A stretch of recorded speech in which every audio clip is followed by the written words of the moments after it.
An almost 2-hour leak of unreleased Eminem songs dating all the way back to the early 2000s just hit the internet. But in there was a Suge Knight / Ja Rule diss track titled Smack You from back in 2003. And as it would turn out, it seems like it's pretty evident as to why they never released that track, because Eminem was about to drop a fucking nuke. Now, it's a tiny bit of a complicated beef to begin with to understand how it escalated to the point that it escalates to, with Eminem in this diss seemingly just throwing his life on the line. So the fallout actually begins with Dr. Dre and Suge Knight back in the 1990s. And this is when Dr. Dre would leave Death Row Records in order to start Aftermath Records. Now, this was because the two had a rather complicated relationship that involved threats of violence, infighting, and a lot of legal issues. Because of this, Dr. Dre and Suge Knight obviously were not the best of friends. And when he started his own record label, that meant that they were now competitors. Now, Suge Knight had signed Ja Rule to his record label, Death Row Records. And as we're all aware, Dr. Dre went on to sign Eminem to his record label, Aftermath.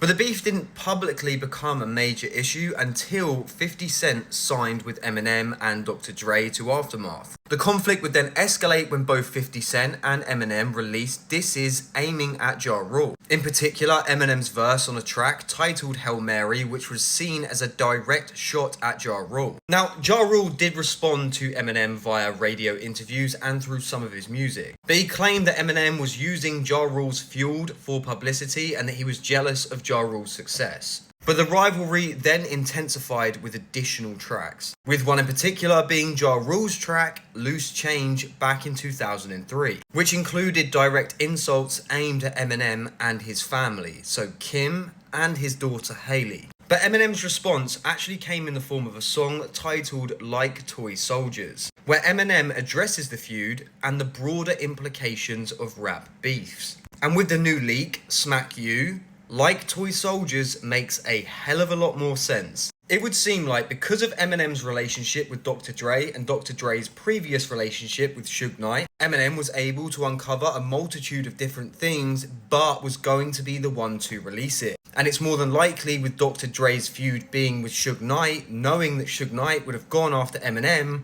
Dr. Dre probably stopped this dead in its tracks. Because Eminem went from taking on Ja Rule to cover 50 Cent to then taking on both Ja Rule and Suge Knight to cover Aftermath Records. And he was going to do so with his fucking chest, as listen to what he had to say back in 2003 and compare that to what we know now in 2025. You stay in LA trying to poly with all the plugs, begging Suge to get him to follow you to all the clubs. But you're too dumb to see that your publishing's all he wants. Thinking you friends till he gets it, and you're the next rapper sitting on the passenger side of that Benz that gets hit again. And LAPD, you'll be saying, who did this shit again? No one who did it, but still nobody admits it. But if I get killed for this shit, I know who did it. Y'all ain't gotta go to limits to solve it. Just expect a visit from 40 to 50 vatos on your steps, ready, set to let the shots go. Pop, tell him who shot you. I'm holding Suge responsible for the deaths of the two greatest rappers to ever grace the face of this planet. If